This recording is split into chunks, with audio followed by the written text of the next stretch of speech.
Back to Chartage. I am your mentor Orko. তো আজকে আমাদের ডেইলি মার্কেট ভিউ এর তৃতীয় ক্লাস। আজকে 28শে অক্টোবর 2025। আমরা আজকে আলোচনা করব 29শে অক্টোবর 2025-এর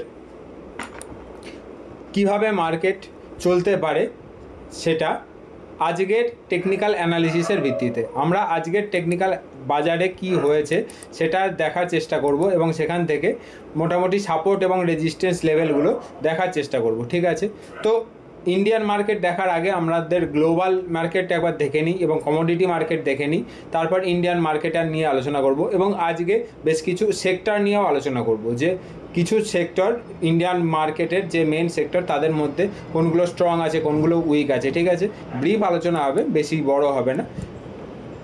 তো গ্লোবালি প্রথমত S&P 500 যেটা আজকেও একটা নিউ অল টাইম হাই করেছে।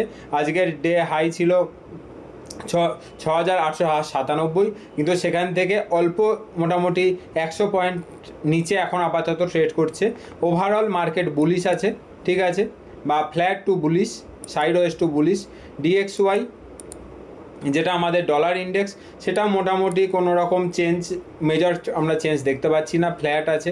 এবং USD INR আজকে আরও ওপরের দিকে ওঠার চেষ্টা করেছিল, আজকে হাই করেছে 88.40, কিন্তু অপেক্ষাকৃত এখন নিচে ট্রেড করছে, যেটা সাইডওয়েজ সিগন্যাল। এটা যদি খুব বড় যদি চেঞ্জ হয় তখন ওপরের দিকে সেটা হয়ে যাবে আমাদের জন্য একটা নেগেটিভ সিগন্যাল। ঠিক আছে, এবার আমরা আসি কমোডিটিতে। গোল্ড যেভাবে পড়ছিল সেটা কিন্তু কন্টিনিউয়াসলি পড়ছে এবং আজকের দিনে ডে সেশনে আজকে MCX প্রায় 4 ঘন্টার জন্য অফ ছিল ওদের নিজেদের সার্ভার প্রবলেমের জন্য। সেখান থেকে গোল্ড প্রায় 1,17,600 নিচে লো মেরে এখন আপাতত ট্রেড করছে 1,19,300, মানে মোটামুটি 2,000 পয়েন্ট রিকভার করে গেছে। কিন্তু আমরা যেটা কালকে আলোচনা করেছিলাম যে 1,16,000 পর্যন্ত আসতে পারে, তো 1,17,000 পর্যন্ত কিন্তু আজকে এসেছিলো। এখনও গোল্ডের নিচের দিকে র্যালিটাই চান্সটা বেশি, যে গোল্ড নিচের দিকে আসার প্রবণতাটাই বেশি ওপরের দিকে যাওয়ার থেকে। এবার কতটা আসে সেটাই দেখার ইম্পর্টেন্ট এখন লেভেল আছে এই যে 1,15,000, সেটা আমরা দেখব যে ব্রিজ করে কি না। এটাকে 1,15,000 থেকে 16,000-এর যে লেভেলটা ফিবোনাকি লেভেল, সেটাকে আমরা দেখব। সিলভারও আজকে আপাতত US মার্কেট খোলার পর ভালো রকম রিকভার করে গেছে। সিলভার নিচে আজকে আমরা লো দেখেছি কত, 1,39,000। কালকে আমরা ডিসকাস করছিলাম যে 1,40,000 আসতেই পারে, 1,41,000-এ যখন 41-42,000-এ যখন ট্রেড করছিল, যে 1,40,000 আমরা দেখতে পারি।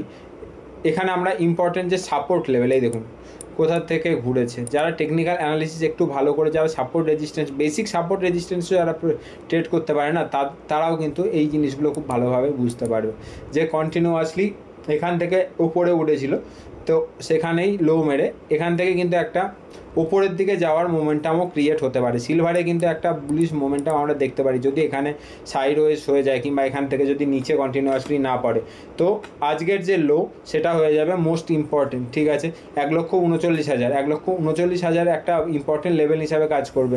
এটা যদি ব্রিজ করে তাহলে নিচের দিকে আসবে, এটা যদি না ব্রিজ করতে পারে তাহলে কিন্তু একটা উপরের দিকে আমরা কিছুটা উপরের দিকে কিংবা সাইডওয়েজ একটা র্যালি দেখতে পারি। ঠিক আছে, ক্রুড আবার কিন্তু নিচের দিকে আসার চেষ্টা করছে। ক্রুড নিচের দিকে যদি আসে এবং যদি এই 5,370-এর লেভেল যদি ব্রিজ করে তাহলে কিন্তু আবার ক্রুডের কিন্তু নিচের দিকে একটা আসার চান্স হয়ে যাবে। যদি 5,370-75-এর লেভেলটা, এটা কিন্তু পুরোটা টেকনিক্যাল পার্সপেক্টিভ থেকে বলছি। হ্যাঁ, এখানে কিন্তু কোনো রকম ফান্ডামেন্টাল পার্সপেক্টিভ নেই। আমি কিন্তু কোনো রকম ফান্ডামেন্টাল অ্যানালিস্ট কিংবা কোনো নিউজ ইভেন্ট প্র্যাকটিক্যাল এইসব জিনিসগুলো বলছি না। এখানে কমোডিটি কিন্তু ফান্ডামেন্টালে অনেক কিছু জিনিসের ওপরে, ক্রুডের যেমন ইনভেন্টরির ওপরে কিংবা কোনো একটা বড় নিউজ, কোনো একটা দেশের নিউজের ওপরে, এগুলো কিন্তু অনেক কিছু ম্যাটার করে। US-এর ডাটার ওপরে ম্যাটার করে। আমি কিন্তু সেই ধরনের কোনো কিছু প্রসপেক্ট থেকে বলছি না, আমি কিন্তু পিওর টেকনিক্যাল বেসে বলছি। এবং এটা দেখি কিন্তু কেউ ট্রেড নেবেন না। পুরো ক্লিয়ার ডিসক্লেমার দিচ্ছি যে এটা কিন্তু কোনো ট্রেডিং কল নয়, এটা শুধুমাত্র চার্ট অ্যানালিসিস বেসড অন টেকনিক্যালের ওপরে চার্ট অ্যানালিসিস করছি। ঠিক আছে, এখান থেকে maximum chance risk high risk হয়ে যাবে কিন্তু শুধুমাত্র যদি আমার এই কমেন্ট শুনে যদি আপনারা কোনো ট্রেড নেন, ঠিক আছে। এবং বিটিসি দেখি এবার। বিটিসি একটা আপ মুভ, একটা জোন প্লে হচ্ছে, জোন প্লের মধ্যে একটা আপ মুভ আমরা এখানে দেখতে পাচ্ছি। এখানে একটা ইম্পর্টেন্ট রেজিস্ট্যান্স জোনও আছে। রেজিস্ট্যান্স জোনটা হলো 1,15,800 বা 1,16,000 বলা যেতে পারে। 1,16,000 যদি ওপরের দিকে ক্রস করে তাহলে আমরা আবার 1,23,000-24,000 দেখতে পারি। আবার আর যদি এই 1,15,000 থেকে যদি নিচের দিকে আসে তাহলে আমরা আবার এই 1,07,000 দেখতে পারি, ঠিক আছে।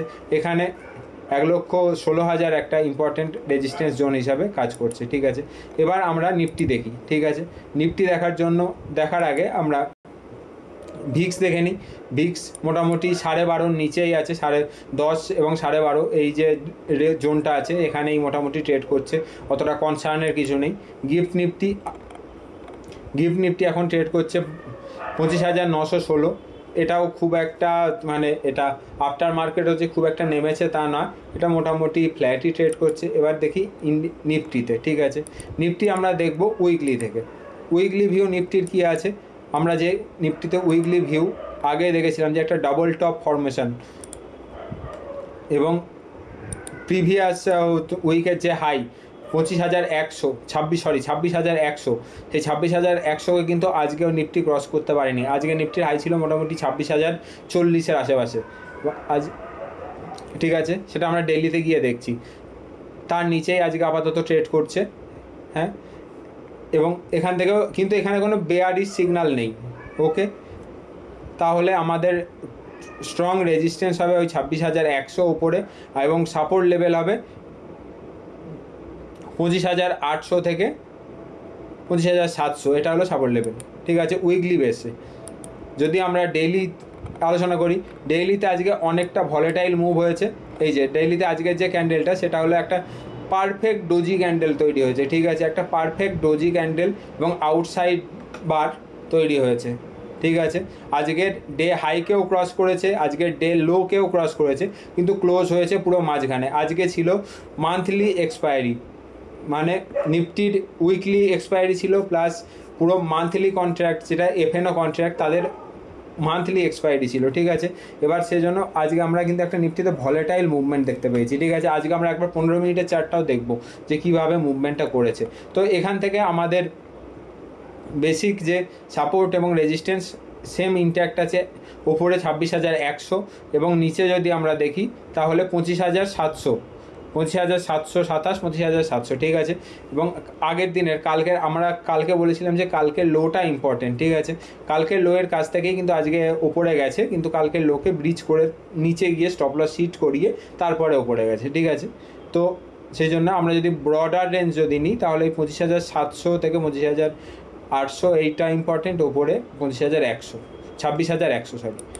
আওয়ারলি ক্যান্ডেল কি বলছে, আওয়ারলিতে বলছে উপরের যে রেঞ্জ সেটা মোটামুটি আরও একটু নিচে নেমে এসেছে, মানে 26,000, 26,000 is the very important resistance কাজ করেছে। আজকেও সারাদিনে একবারের জন্য একদম সকালের 9:15 যে আওয়ারলি ক্যান্ডেল সেটাই একমাত্র ওপরে 26,040-এর কাছে গিয়েছিল, 26,000 পারফেক্টলি 26,041, কিন্তু তারপরে ধীরে ধীরে নিচে এসেছে এবং নিচে এসে ট্রেড করেছে, ঠিক আছে। এবং কালকের যে লো ছিল 3 থেকে 4টি ক্যান্ডেল কন্টিনিউয়াসলি সেখানে কিন্তু লো বানিয়েছে।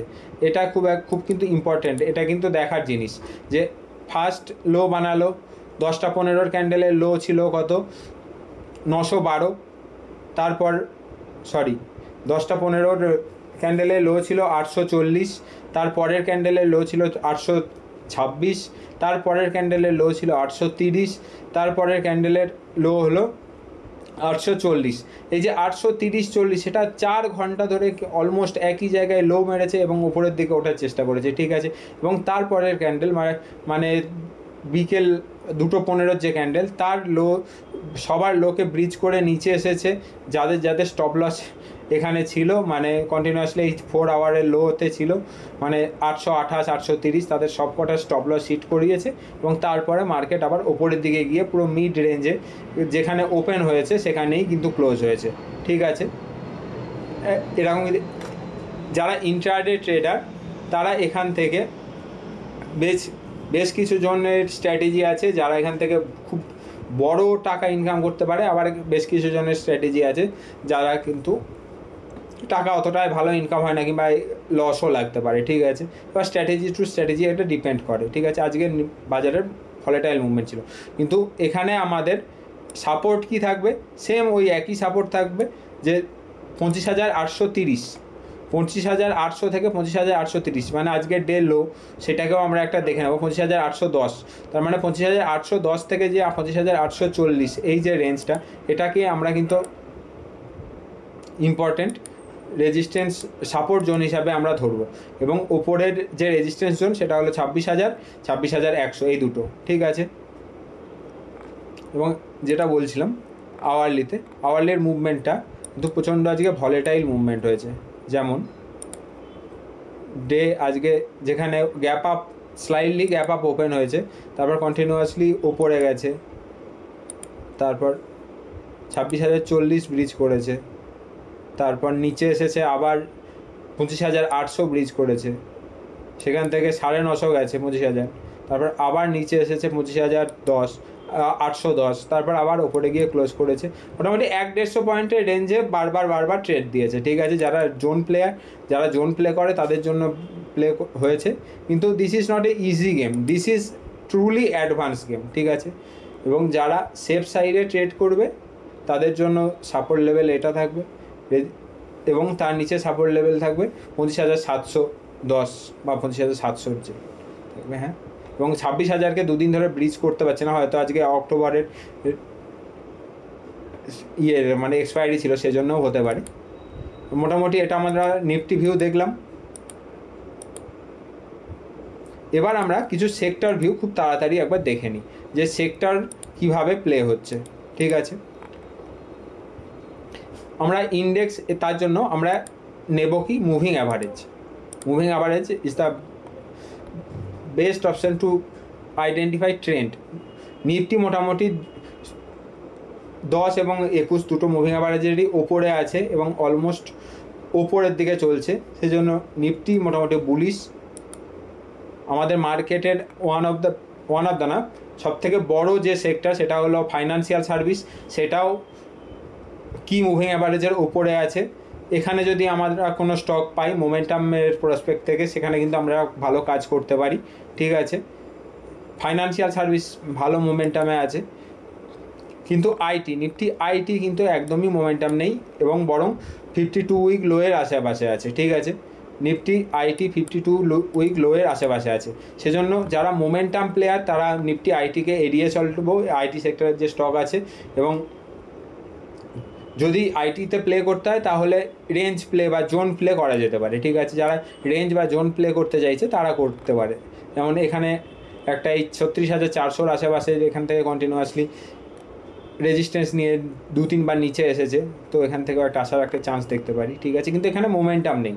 তারপর আমরা দেখব Nifty auto almost all time হাইয়ের কাছেই দাঁড়িয়ে আছে এবং সমস্ত মুভিং অ্যাভারেজের ওপরে আছে। 1 মাস ধরে একটা জোন প্লে করছে, রেঞ্জ প্লে করছে, ঠিক আছে। কিন্তু এখানে রেজাল্টগুলো আসছে কন্টিনিউয়াসলি, তো রেজাল্টে আসার পর দেখা যাবে।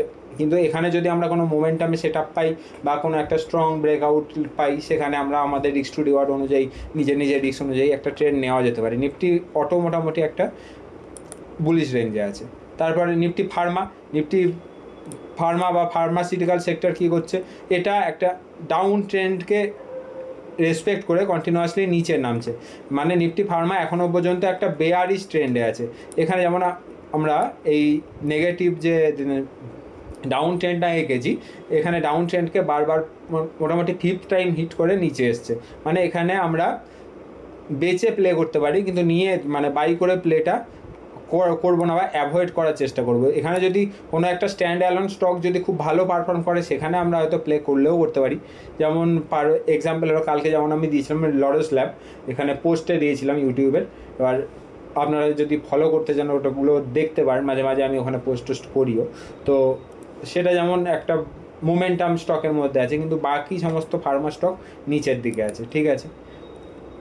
Nifty metal, this is the most আর এ স্টক, মানে রিলেটিভ স্ট্রেংথের মধ্যে দিয়ে সব থেকে বেশি যা রিলেটিভ স্ট্রেংথ আছে সেটা হলো নিফটি মেটাল। নিফটি মেটালের যে স্ট্রাকচার বা নিফটি মেটালের যে ইন্ডেক্স, সেটা অল টাইম হাই ব্রিজ করে কন্টিনিউয়াসলি ওপরের দিকে উঠছে। আজকেও 1.2% ইন্ডেক্স লেভেলে উঠেছে।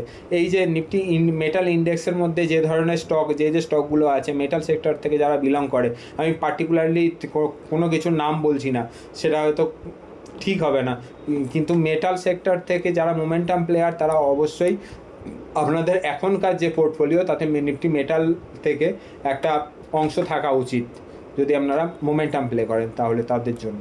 যেমন আমি যেহেতু মোমেন্টাম প্লেয়ার, সেই জন্য আমি বারবার মোমেন্টাম প্লেয়ের কথাটা বলছি, ঠিক আছে? যারা রেঞ্জ প্লেয়ার তারা রেঞ্জ প্লে করতেই পারেন। নিফটি অয়েল অ্যান্ড গ্যাস মোটামুটি একটা রেঞ্জের মধ্যে আছে বা লোয়ার রেঞ্জেই আছে, এটা খুব একটা আপার রেঞ্জে নেই, কিন্তু বেশ কিছুদিন ধরে মানে মোটামুটি সেপ্টেম্বর এবং অক্টোবর 2 মাস মোটামুটি ওপরের দিকে চলছে, ঠিক আছে? এখানেও যদি আমরা কোনো একটা পজিটিভ স্টক পাই তাহলে প্লে করার চেষ্টা করব, যতদিন পর্যন্ত ইন্ডেক্স বোথ কি ইএমের ওপরে আছে, মানে 10 এবং 20 50, এখানে যদি আমরা 50-100 লাগাই তাহলে তার ওপরেও আমরা দেখতে পাবো, ঠিক আছে? তো Nifty FMCG totally sideways in 52 week low, 52 week লোয়ের কাছে একটা সাইডওয়েজ ভাবে চলছে ইন্ডেক্স, ঠিক আছে? ইন্ডেক্সের মধ্যে তেমন কোনো স্ট্রেংথ নেই, এখানে অ্যাকুমুলেশন চলছে, এখানে ডিস্ট্রিবিউশন হয়ে গেছে। আমরা যেমন স্টেজ 1, স্টেজ 2, স্টেজ 3, স্টেজ 4 বলেছিলাম, এটা যদি স্টেজ 1 হয় এটা স্টেজ 2, এটা স্টেজ 3, স্টেজ 3 এখানে অলমোস্ট নেই, এবং তারপর স্টেজ 4, স্টেজ 4-এর পরে এটা চলছে এখন অ্যাকুমুলেশন, ঠিক আছে? এখানে অ্যাকুমুলেশন জোনের মধ্যে কারা ইনভেস্ট করে? এখানে ইনভেস্টররা ইনভেস্ট করে। এখানে যারা মোমেন্টাম ট্রেডার তারা ওয়েট করে যখন এটাকে সবার স্টেজ 2-এ যাবে তখনকার জন্য, তাহলে এটাকে আমরা আপাতত এড়িয়ে চলবো। তারপর নিফটি রিয়ালিটিও একটা ডাউন ট্রেন্ডের মধ্যেই আছে, জাস্ট এই 1 সপ্তাহ 1.5 সপ্তাহ একটু আপ দেখতে পাচ্ছি, কিন্তু মোটামুটি ডাউন ট্রেন্ডের মধ্যেই আছে। এরপর নিফটি কনজিউমার ডিউরেবিলিটি, এটাও মোটামুটি ডাউন ট্রেন্ডেই আছে, এটাকেও আমরা এড়িয়ে চলার চেষ্টা করব। এবং ক্যাপিটাল গুডস, এটাকেও মোটামুটি একটা ডাউন ট্রেন্ডেই আছে। তাহলে আমরা এখন আপাতত যদি ট্রেড করতে যাই ফাইন্যান্সিয়াল সেক্টর বা মেটাল বা অটো এই ধরনের স্পেস থেকে আমরা চেষ্টা করব যে ট্রেড করার, ঠিক আছে? এখান থেকে আবারও ডিসক্লেমার দিচ্ছি, আমার কথা শুনে আমার অ্যানালিসিস দেখে কেউ ট্রেড করতে যাবেন না। ট্রেড আপনারা নিজেদের অ্যানালিসিসের ওপর বেস করে করবেন, ঠিক আছে? আজকের মতো ডেইলি মার্কেট ভিউ এখানেই শেষ করছি, আবার আমরা আগামীকাল ডেইলি মার্কেট ভিউ নিয়ে আলোচনা করব। বাই, সবাই ভালো থাকবেন, সুস্থ থাকবেন।